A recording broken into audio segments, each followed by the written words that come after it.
दरम्यान आज शिर्डीत भाजपचं राज्यस्तरीय अधिवेशन होत आहे। भाजपचे सर्व मंत्री, आमदार, खासदार या अधिवेशनाला उपस्थित राहणार आहेत।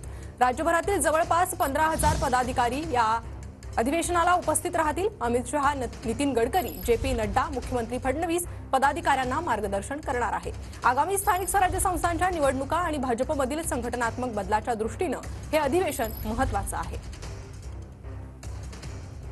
आणि याचा आढावा घेतलाय आमच्या प्रतिनिधींनी। पाहूयात।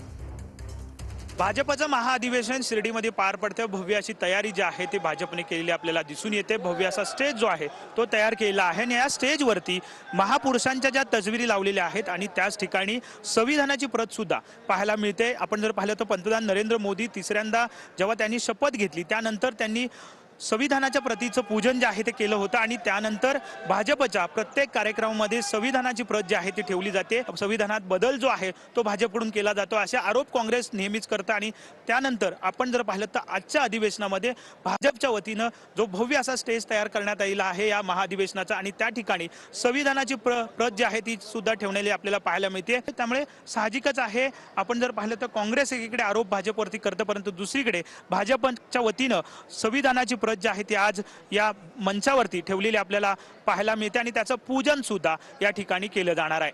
कॅमेरामन रोहन पवारसह विनायक डावरुंग, TV9 मराठी, शिर्डी।